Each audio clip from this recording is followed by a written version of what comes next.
بسم اللہ الرحمن الرحیم الحمد للہ رب العالمین وصلی اللہ علی نبینا محمد وعلی آلہ واصحابہ اجمعین۔ پیارے بھائیو، السلام علیکم ورحمۃ اللہ وبرکاتہ۔ آج کے درس کا یا آج ہمارا جو سبق ہے اس کا عنوان ہے بروں کی برائی کے اثر نیکوں پر، یعنی بسا اوقات انسان خود نیک ہوتا ہے لیکن وہ اگرچہ برائی نہیں کرتا، لیکن برے لوگ جو اس کے ارد گرد ہیں، پاس پڑوس میں ہیں، ان کی برائیوں کی وجہ سے وہ بھی متاثر ہوتا ہے، چاہے ہلاکت کا ہو یا کوئی اور معاملہ ہو۔ تو اس سلسلے میں صحیح بخاری، صحیح مسلم اور دیگر کتب حدیث میں اللہ کے رسول صلی اللہ علیہ وسلم سے ایک واقعہ مروی ہے، وہ میں آپ کے سامنے رکھتا ہوں۔ حضرت ابو ہریرہ رضی اللہ تعالی عنہ سے روایت ہے کہ رسول اللہ صلی اللہ علیہ وسلم نے فرمایا کہ ایک نبی ایک بار جہاد کے لیے تیار ہوئے، اور وہ نبی حضرت یوشع بن نون علیہ السلام ہیں۔ یہ حضرت موسیٰ علیہ السلام کے شاگرد تھے۔ حضرت موسیٰ علیہ السلام جب حضرت خضر علیہ السلام سے ملاقات کے لیے مجمع البحرین گئے تو ان کے ساتھ جس فتح جوان کا ذکر ہے وہ یہی حضرت یوشع بن نون ہے، جیسا کہ کہا جاتا ہے۔ تو حضرت یوشع بن نون کو اللہ تبارک و تعالیٰ حضرت موسیٰ علیہ السلام کے بعد نبوت عطا کی تھی، اس لیے کہ حضرت موسیٰ علیہ السلام کی زندگی ہی میں حضرت ہارون کا تقریباً انتقال ہو گیا تھا۔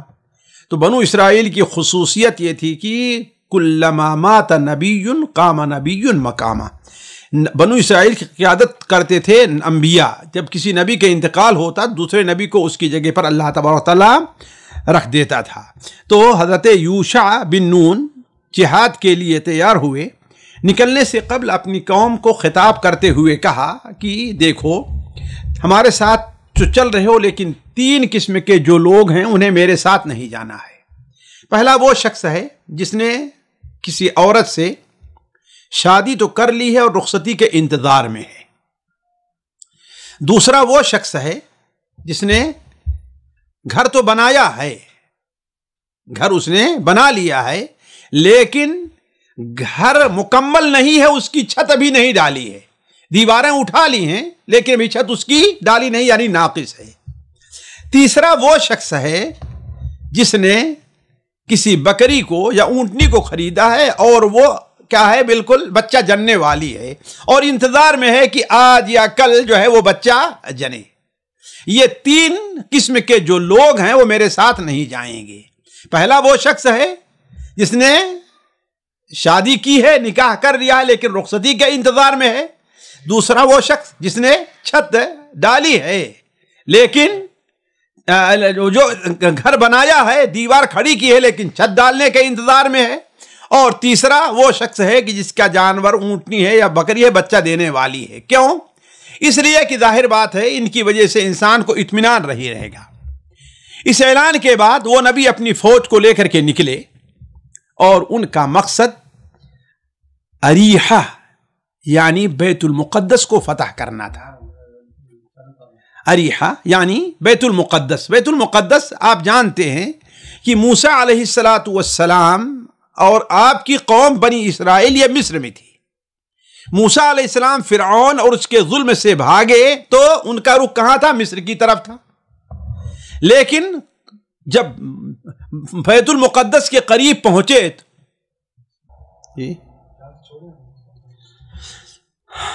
تو ساتھیوں، میں جو عرض کر رہا تھا وہ یہ کہ حضرت موسیٰ علیہ السلام آپ جانتے ہیں کہ ان کی پیدائش مصر میں ہے، بنو اسرائیل وہیں پر آباد تھے۔ حضرت موسیٰ علیہ السلام کو نبوت ملی اور فرعون نے جب آپ کی نبوت کو قبول نہیں کیا تو موسیٰ علیہ السلام اپنی جماعت کو لے کر کے آ رہے فلسطین جانا چاہے، لیکن اس وقت فلسطین پر عمالقہ اور دوسروں کا قبضہ تھا۔ تو موسیٰ علیہ السلام نے اپنی قوم سے کہا تھا کہ تھوڑی سی لڑائی کرنی پڑے گی، لیکن قوم کے لوگ بزدلی دکھائے اور کہا کہ ہم سے نہیں ہو سکتا، بلکہ بدتمیزی بھی کی اور کہا کہ جائیے موسیٰ آپ اور آپ کا رب لڑیں، جب ہم دیکھیں گے کہ آپ لوگ جیت گئے ہیں، کامیاب ہو گئے، تو ہم آپ کے پیچھے بیت المقدس میں داخل ہو جائیں گے۔ تو اللہ تبارک و تعالیٰ نے ان کے اوپر ذلت مسلط کی کہ 40 سال تک انہیں بیت المقدس کا راستہ نہیں ملا۔ جب وہ جیل ختم ہو گئی، موسیٰ علیہ السلام کا انتقال ہوا، حضرت ہارون علیہ السلام کا انتقال ہوا، اس کے بعد دوسرے نبی ہوئے، تو 40 سال کے بعد حضرت یوشع بن نون علیہ السلام نے بنو اسرائیل کو ساتھ لیا اور بیت المقدس پر حملہ کرنا چاہے۔ یہ اس وقت کی بات ہے۔ تو جب اعلان کے بعد اپنی فوج کو لے کر کے نکلے ہیں اور بیت المقدس کے قریب پہنچ گئے تو عصر کا وقت ہو گیا تھا۔ اب عصر کا وقت جب ہو گیا تھا تو جانتے ہیں کہ عصر کے وقت اور مغرب کے وقت میں کوئی اتنا فاصلہ نہیں رہتا ہے کہ آدمی کسی شہر کے اوپر حملہ کرے، اور خاص طور پر اگر عصر کی نماز پڑھنے لگے پھر دوبارہ حملہ کرے تو اور بھی وقت نہیں رہ جائے گا۔ تو حضرت یوشع بن نون جو اللہ کے نبی تھے، انہیں ایک ترکیب سوچی۔ اللہ تعالیٰ نبیوں کو بڑا فطین اور بڑا ذہین بناتا ہے، ان کی فکر اور ان کی سوچ بڑی اونچی ہوا کرتی ہے، اور اللہ تعالیٰ اپنی طرف سے مزید انہیں نبوت کے بعد ہنر عطا فرماتا ہے۔ تو حضرت یوشع بن نون علیہ السلام کھڑے ہوئے اور سورج طرف متوجہ ہوئے اور کہا، اے سورج، تو بھی اللہ تعالیٰ کے حکم کے تابع ہے، اللہ نے تجھے مسخر کر دیا ہے، تو چل رہا ہے، اور میں بھی اللہ تبارک و تعالیٰ کے فرمان کے تابع ہوں۔ میں اللہ تعالیٰ کے حکم کے مطابق ہی اس شہر کے اوپر حملہ کرنے جا رہا ہوں، تو بھی چونکہ اللہ کے فرمان کے تابع ہے، لہذا تو رک جا اپنی جگہ پر، یہاں تک کہ میں شہر فتح کر لوں، تاکہ میری عصر کی نماز جو ہے نہ ہو۔ اگر مشغول ہو جائیں گے تو کیا ہے، وہ قضا ہو جائے گی، تو رک جا تاکہ میں شہر فتح کر لوں۔ اس لیے کہ یہ ہو سکتا ہے کہ جو سورج کو رکنے کے لیے کہا، اس لیے بھی ہو سکتا ہے سورج کو رکنے کے لیے کہا کہ اگر سورج رکتا نہیں تو شام ہو جاتی اور رات ہو جاتی، تو اس وقت رات میں لڑائی کرنا بڑا مشکل کام تھا، خصوصاً کسی شہر کے اندر جس کے راستے معلوم نہیں ہیں۔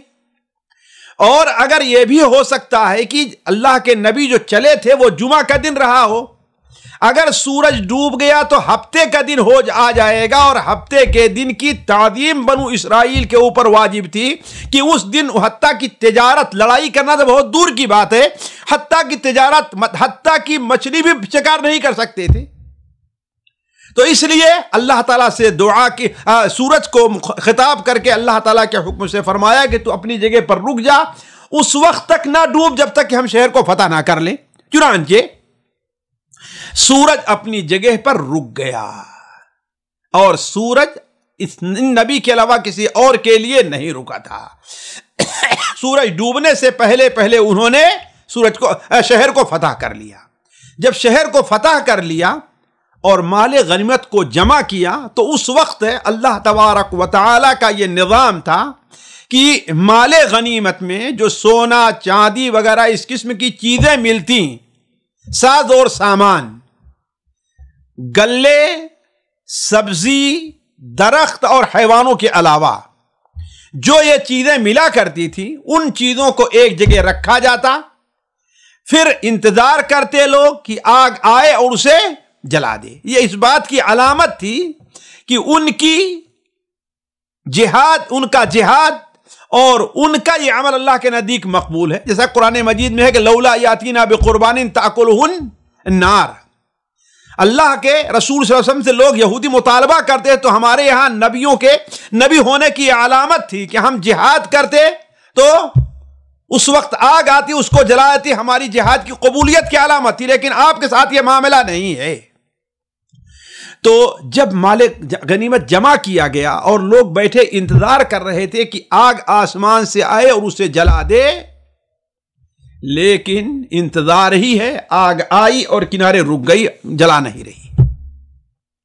تو اللہ کے نبی نے کہا کہ اس کا مطلب یہ ہے کہ تم میں سے کچھ لوگوں نے خیانت کی ہے، مال غنیمت سے کچھ چرایا ہے، چوری کی ہے، اس لیے اللہ تبارک و تعالی نے اس آگ کو روک دیا ہے۔ لیکن اب اتنے لوگ ہیں، ہزاروں کی تعداد میں ہیں، ہر ایک کے ساتھ معاملہ کیسے ہوگا؟ تو اللہ کے نبی نے کہا کہ ہر قوم کا جو سردار ہے، جو بڑا ہے، وہ آ کر کے ہمارے ہاتھ پر بیعت کرے، مصافحہ کرے۔ جس کا ہاتھ ہمارے ہاتھ سے چپک جائے گا، اس کا مطلب یہ ہے کہ اس کی قوم کے لوگوں نے، اس کے قبیلے کے لوگوں نے خیانت کی ہے اور مال غنیمت سے چوری کی ہے کوئی مال۔ چنانچہ جب ہونے لگا تو ایک قبیلے کے سردار کا ہاتھ اس نبی کے ہاتھ میں چپک گیا۔ کہا کہ اس کا مطلب تمہارے اندر غلول پایا جا رہا ہے، اب اپنے قبیلے والوں کو بلاؤ کہ وہ ہم سے بیعت کریں، مصافحہ کریں، تاکہ معلوم ہو کون ہے چور۔ چنانچہ جب ایسا کیا گیا تو 3 آدمیوں کا ہاتھ نبی کے ہاتھ سے چپک گیا۔ نبی کے ہاتھ، کہا کہ تم لوگوں نے چوری کی ہے، اور ان لوگوں نے اقرار بھی کیا کہ ہاں، اب کوئی چارہ بھی نہیں تھا بغیر اقرار کیے ہوئے، اقرار کر لیا، کہا کہ ہاں ہم لوگوں نے چوری کی ہے۔ کہا کیا ہے؟ تو کہا ان لوگوں نے گائے کے سر، ہو سکتا ہے کہ بت بناتے رہے ہوں اس قوم کے لوگ، جیسے آج جو ہے گائے کی شکل میں بت ہے، سانپ کی شکل میں بت ہے، پتہ نہیں کس کی شکل میں لوگ بت بنا کر کے پوجتے ہیں۔ تو کہا کہ گائے کے سر کے برابر جو ہے سونا جو ہے لوگوں نے چرا لیا تھا۔ تو کہا کہ لے آؤ، کہاں ہے؟ جب لے آیا گیا اور اسے اس مال غنیمت میں رکھا گیا تو آگ آئی اور آگ نے اسے جلا کر کے راکھ کر دیا۔ اس کا مطلب یہ ہے کہ اب تم لوگوں کا جہاد اللہ تعالیٰ کے نزدیک مقبول ہو گیا ہے۔ ساتھیو، یہ قصہ ہے، اس سے ہمیں درس عبرت کیا لینی ہے؟ سوچنے کی بات ہے۔ پہلی چیز یہ ہے، کسی بھی بڑے اہم کام کے لیے اطمینان اور ذہنی سکون بہت ضروری ہے۔ جلد بازی انسان گھبرایا ہوا ہو، ذہن مشغول ہو تو دل جمعی کے ساتھ وہ کام نہیں کر پاتا ہے۔ اسی لیے مزدور خوش دل کنت کار بیش، جو خوش دل مزدور ہوتا ہے وہ کام زیادہ کرتا ہے، نپٹاتا ہے۔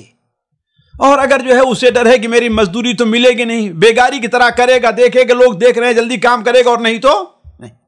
لیکن یہ ہوگا کہ نہیں، یہ بالکل کھڑے ہیں، ہمیں وقت سے پہلے مزدوری دے دیتے ہیں، 5 بجے ہماری ڈیوٹی ختم ہوتی ہے، 4 ہی بجے لا کے مزدوری ہم کو دے دیتے ہیں، تو وہ کیا ہے، بڑے اطمینان سے کام کرے گا۔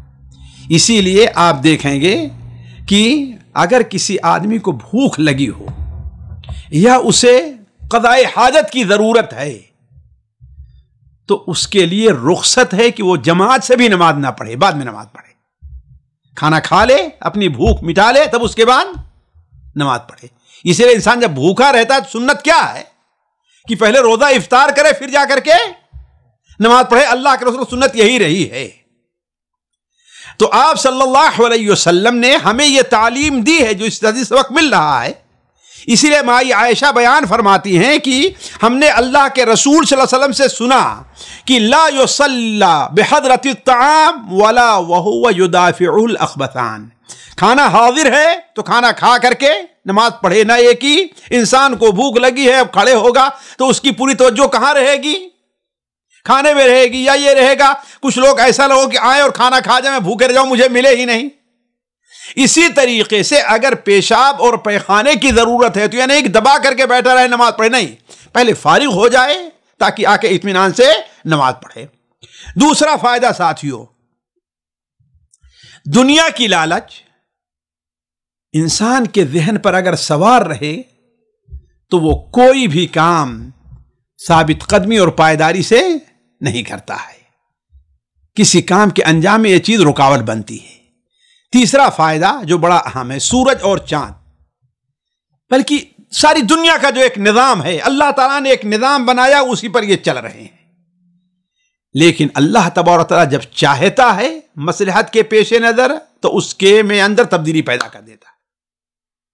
جیسے آپ نے کہیں دیکھا ہے کہ پانی روک جا رہے ہو تو دو حصوں میں بٹ گیا، ایک ادھر ہو گیا ادھر ہو گیا؟ نہیں. پانی کہیں دیکھا ہے کہ اپنے آپ ایسے کھڑا ہوا ہے بغیر کسی دیوار کے اور بغیر کسی روک کے؟ نہیں. لیکن اللہ تعالیٰ نے موسیٰ علیہ السلام کو یہ معجزہ دیا اور ان کو نجات کے لیے کیا کیا؟ پانی بالکل دیوار طریقے سے کھڑا ہو گیا ہے، بالکل دیوار کے طریقے سے کھڑا ہے. حضرت ابراہیم علیہ السلام کو آگ کی صفت کیا ہے کہ جلائے نہیں. کہتے ابراہیم علیہ السلام کو آگ نہیں جلا سکی. اسی طریقے سے سورج کا کام کیا ہے؟ وہ برابر گردش کرنا ہے. لیکن اللہ تعالیٰ نے جب چاہا تو اپنی نبی کی مدد کے لیے سورج کو روک دیا، سورج کو روک دیا. جیسا کہ مسند احمد کے اندر ہے کہ اللہ کے رسول نے ارشاد فرمایا کہ لم تحبس علی بشر الا لیوشع لیالی سار الی بیت المقدس. یہ سورج آج تک کسی کے لیے نہیں روکا گیا سوائے یوشع بن نون کے، جب وہ بیت المقدس کو فتح کرنے جا رہے تھے. تو یہیں سے یہ معلوم ہوا کہ بعد وہ قصے جو آتے ہیں، حضرت علی رضی اللہ تعالی عنہ کے لیے سورج روک دیا گیا تھا اس لیے کہ وہ اللہ کے رسول ان کے پیر پر لیٹے ہوئے تھے، انہوں نے عصر کی نماز نہیں پڑھی تھی، آپ کو جگانا مناسب نہیں سمجھا تھا کہ سورج ڈوب گیا. بالکل اس کی کوئی نہیں ہے، سخت ضعیف اور من گھڑت قصہ ہے یہ. پانچواں فائدہ، مال غنیمت کی حلت، یعنی مال غنیمت جو لڑائی میں کافروں سے جو مال حاصل تو مال غنیمت کہا جاتا ہے. یہ مال غنیمت امت محمدیہ کے لیے حلال ہے، آج سے پہلے کسی قوم کے لیے حلال نہیں تھا. اسی لیے یہود کو یہ اعتراض تھا کہ ہمارے یہاں تو یہ تھا کہ جب مال غنیمت جمع کیا جاتا تھا تو آگ آ کر کے جلا دیتی تھی، ہم بھی اس نبی پر اس وقت ایمان لے آئیں گے جب آگ آ کر کے. تو قرآن نے یہ نہیں کہا کہ ان کے باتوں کو مانا جائے، قرآن نے کہا کہ ارے بے وقوف ہو، جو نبی ایسی علامت لے کر کہ انہی پر تم کہاں ایمان لے آئے ہو. کسی کو تنگ کرتے رہے جیسے موسیٰ اور ہارون علیہ السلام کو ہے، کسی کو جھٹلاتے رہے، کسی کو قتل کرتے رہے. تو اللہ تبارک و تعالیٰ نے اس امت کے اوپر اپنا یہ کرم کیا ہے کہ اس کے لیے مال غنیمت حلال. اور سب سے پہلے مال غنیمت کب حلال ہوا ہے؟ غزوہ بدر کے موقع پر. فَكُلُوا مِمَّا غَنِمْتُمْ حَلَالًا طیبہ واتقوا اللہ ان اللہ غفور رحیم. یہ غزوہ بدر کے موقع پر یہ آیت نازل ہوئی ہے، ورنہ اس سے پہلے جو ہے وہ یہاں پر یہ بات جو بھی ہم نے پہلے کہا ہے کہ مال غنیمت جو آگ جلایا کرتی تھی کس کو؟ حیوان اس میں نہیں ہوتے تھے. یہ جو سونا ہے، چاندی ہے، اس قسم کے سامان جو یعنی ہوتے ان کو جلایا کرتی تھی. کھیتی ہے، غلہ ہے، حیوانات ہیں نہیں، یہ مال غنیمت طور پر لوگوں کو ملتے تھے. یہ نہیں کہ سارا کا سارا مال غنیمت لینے کو ان کو حق تھا ہی نہیں. مال غنیمت میں خاص چیزیں تھیں، جیسا کہ قرآن مجید میں صاف ہے وَادْخُلُوا الْبَابَ سُجَّدًا وَقُولُوا حِطَّةٌ. اس سے پہلے ہے وَإِذْ قُلْنَا ادْخُلُوا هَٰذِهِ الْقَرْيَةَ فَكُلُوا مِنْهَا حَيْثُ شِئْتُمْ رَغَدًا. اس گاؤں میں اس شہر میں داخل ہو اور جہاں سے چاہو تم وہاں سے کھاؤ اور پیو. تو کہنے کا مطلب یہ ہے کہ مال غنیمت جو ہے وہ اس امت کے لیے حلال ہے. چھٹا فائدہ ساتھیوں بڑا اہم ہے، وہ یہ ہے کہ اللہ تبارک و تعالیٰ کا اس امت کے اوپر بہت بڑا کرم ہے، بہت بڑا کرم ہے. وہ کیا کہ انسان کی اللہ تعالیٰ عبادت قبول کرے یا نہ کرے اس کے لیے کوئی ظاہری علامت نہیں رکھی. اللہ تعالیٰ نے کوئی ظاہری علامت نہیں رکھی. سوچئے یہ کس قدر رسوائی ہے جن لوگوں کا مال جو ہے وہ پکڑا گیا. اور مال غنیمت رکھو اور آ کر کے آگ نہ جلائے، پوری قوم پوری جماعت کی رسوائی ہے. اس کا معنی یہ تھا کہ تمہاری یہ کوشش قبول نہیں ہوئی ہے. لیکن اللہ تعالیٰ نے امت کے لیے ایسا نہیں رکھا. ان میں بھی ہے کہ قبول ہوگی کہ نہیں قبول ہوگی. جب قبولیت کی شرطیں پائی جائیں گی تو کوئی عمل قبول ہوگا. اگر قبولیت کی شرط نہیں تو کوئی عمل قبول نہیں ہے. لیکن اس کے لیے اتنا بڑا بوجھ امت کے اوپر اللہ تعالیٰ نے نہیں ڈالا ہے، بلکہ پردہ پوشی کی ہے. اسی لیے قرآن مجید میں اللہ تعالیٰ کیا فرماتا ہے، ہمیں کیا دعا سکھائی ہے؟ ربنا لا تحمل علینا اصرا کما حملتہ علی الذین من قبلنا. اے اللہ تعالیٰ ہمارے اوپر وہ بوجھ نہ ڈال جو ہم سے پہلی قوموں کے اوپر آپ نے ڈالا ہے. ساتواں فائدہ اور جس کے لیے اس وقت ہم نے اس موضوع کو چھیڑا ہے وہ یہ ہے کہ بسا اوقات قوم کے بروں اور قوم کے بے وقوفوں کے جرم کی وجہ سے اللہ تعالیٰ نیک لوگوں کو بھی سزا دیتا ہے. اس کو سمجھنا چاہیے اچھی طریقے سے. اسی لیے نیک بن جانا یہ کمال نہیں ہے، نیک بنانا کمال ہے. نیک بن جانا یہ کوئی کمال نہیں ہے. اصل کمال کیا ہے؟ نیک. اور اسی سے قوم کی اصلاح اور اللہ تعالیٰ کے عذاب سے انسان بچتا ہے. اسی لیے ازواج مطہرات نے جواب سے پوچھا کہ انہلک وفینا الصالحون، اے اللہ کے رسول صلی اللہ علیہ وسلم کیا ہم ہلاک ہوں گے، ہمارے اندر نیک لوگ موجود ہیں؟ آپ نے کیا فرمایا؟ نعم، ہاں ہلاک ہوں گے. اذا کثر الخبث، جب برائی بہت عام ہو جائے گی تو زیادہ ہو جائے گی تو گویا جب برے لوگ زیادہ ہو جائیں گے اور نیک لوگ ان کی اصلاح کے لیے جان توڑ کوشش نہیں کریں گے، مصلحت میں پڑ جائیں گے، ان کے ساتھ رواداری مدارات کا معاملہ رکھیں گے، تو اللہ تعالیٰ ہر ایک کو عذاب دے گا. اسی قصے میں دیکھیے آخر چوری کس نے کی تھی؟ صرف 3 آدمیوں نے. لیکن اللہ تعالیٰ نے پوری جماعت جو ہزاروں کی تعداد میں تھی، پتہ نہیں 70,000 یہ کتنے تھے، ہر ایک کو اللہ تعالیٰ جو ہے ان سے اپنی رحمت کو روک لیا اللہ تعالیٰ نے. تو اس کو سمجھنا چاہیے کہ ہمیں ہر شخص کوشش کرے اپنے گھر کے اندر برائی کم سے کم ہو، اپنے معاشرے میں، اپنے ماحول میں، اپنے ساتھیوں میں. ورنہ اگر ہم خاموش رہے، مصلحت کوشی میں پڑے رہے تو اللہ کے عذاب سے ساتھیوں تعجب دور ہی ہوتا ہے. آج ہمارے خصوصاً ہم اپنے ہند و پاک کی بات کر رہے ہیں، برائی کا احساس ہی لوگوں کے اندر نہیں رہ گیا ہے.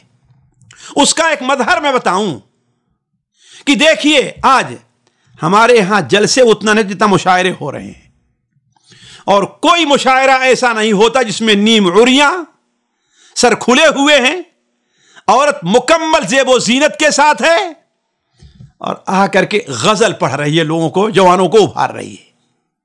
اور اس میں صاحب جب و دستار بھی لوگ موجود ہیں. نعوذ باللہ من ذلک. سوچنے کی بات ہے. اللہ کے بندے اگر تم اس سے روک نہیں سکتے تو کم سے کم وہاں جاؤ نہیں نا اس مجلس کے اندر. مدارس کے طلبہ بھی حاضر ہوتے ہیں. یہ اللہ کے عذاب کو دعوت دینی ہے ہمیں اور آپ کو.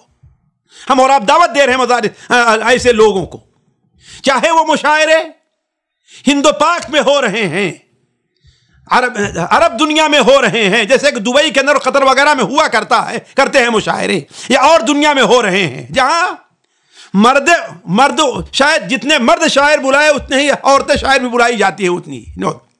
اور کوئی بھی اولاً تو یہ چیز ایسی ہے جس کی شریعت اجازت نہیں دیتی.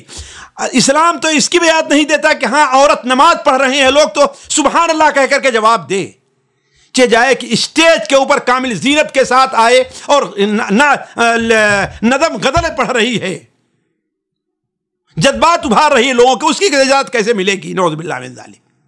تو کہنے کا مطلب یہ ہے کہ بیوقوف لوگوں کے جرم میں اگر ہم خاموش رہے، ان کی اصلاح نہیں کی، تو اللہ تعالیٰ اس کے ذریعے نیک لوگوں کو بھی رسوا کرتا اور سزا دیتا، اور ہم دیکھ رہے ہیں. اسی لیے حضرت موسیٰ علیہ السلام نے کیا دعا کی تھی؟ رب لو شئت اہلکتہم من قبل وإیائی اتہلکنا بما فعل السفہاء منا اتہلکنا بما فعل السفہاء منا. اے اللہ تعالیٰ ہمارے بے وقوفوں کے جرم کے اندر ہمیں عذاب نہ ڈال. علی کل حال 8ویں چیز مال غنیمت، اور اسی طرح کے عام مال میں مدرسے کا مال ہے، مسجد کا مال ہے، ویلفیئر سوسائٹی کا مال ہے، اس مال میں خیانت کا گناہ آگ میں جلنے کی دعوت دینی ہے.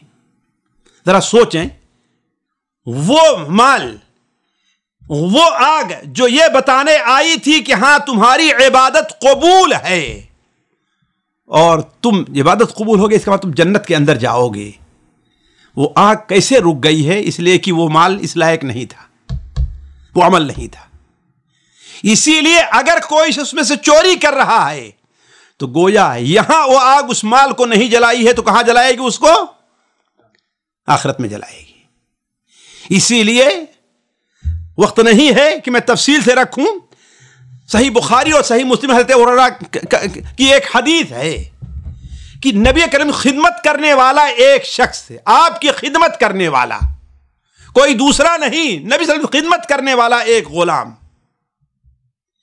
غزوہ خیبر کے اندر صرف اس نے ایک چادر چورا لی تھی، بس آپ کا کجاوا رکھتا تھا، آپ کی خدمت کرتا، آپ کی فوج میں شامل تھا، لیکن جب وادی القریٰ کی طرف گئے اور ایک تیر آ کر کے کہیں سے اسے لگ گیا تو صحابہ کرام نے کیا کہا کہ حنیّ لہ الجنہ، اس کے جنت مبارک، اس کا مسلمان بھی تھا، اس کا مطلب یہ ہے، تبھی تو حنیّ لہ الجنہ کہا نا۔ اور یہ شرف دیکھیے کہ کس کی خدمت کا شرف، نبی صلی اللہ علیہ وسلم کی خدمت کا شرف حاصل، شاید اس کا نام مدعم یا مدغم تھا، نام تھا، صحیح بخاری مسلم اس کا نام مذکور ہے۔ آپ صلی اللہ علیہ وسلم کیا بیان فرمایا؟ کلا، ہرگز نہیں وہ جنت میں جائے گا۔ ذرا سوچیں آپ، کلا، ہرگز جنت میں نہیں جائے گا، والذی نفسی بیدہ، اس ذات کی قسم جس کے ہاتھ میں میری جان ہے، ان الشملہ التی اخذہا یوم خیبر من الغنائم، جنگ خیبر کے بعد اس نے مال غنیمت سے جو چادر لے لی تھی، ابھی مال غنیمت تقسیم نہیں ہوا تھا، آج اس کے اوپر آگ بل کر کے جل رہی، روشن آگ جل رہی ہے۔ تو مال غنیمت یا مال عام وغیرہ میں خیانت کرنا، یہ گویا کہ برزخ میں بھی اپنے آپ کو آگ کے حوالے کر دینا ہے۔ اللہ تعالیٰ سے دعا ہے کہ اللہ تعالیٰ ہماری اور آپ کی اصلاح فرمائے، اللہ تعالیٰ ہمارے اور آپ کے اعمال کو قبول فرمائے، اللہ تعالیٰ شریروں کے شر سے ہمیں محفوظ رکھے۔ اللہ تعالیٰ سے دعا ہے کہ ہم میں سے جو بیوقوف لوگ ہیں، جو نادان ہیں، اللہ تعالیٰ ان کی نادانی، ان کی بیوقوفی، ان کے گناہوں کے بعد ہمیں اور آپ کو ہلاک نہ کرے۔ سبحانک اللہم و بحمدک، اشہد ان لا الہ الا انت، استغفرک و اتوب الیک۔ سامعین کرام، ہمارے علمی اور عوامی دروس اور سوال و جواب کی مجلسوں سے آپ خود بھی مستفید ہوں اور اپنے دوست و احباب کے ساتھ بھی شیئر کریں۔ عین ممکن ہے کہ آپ کے شیئر سے کسی کی اصلاح اور آپ کے لیے صدقہ جاریہ بن جائے۔ واٹس ایپ پر اسلامک میسج حاصل کرنے کے لیے نمبر نوٹ فرمائیں: یعقوب عزیز 00966 5089595707۔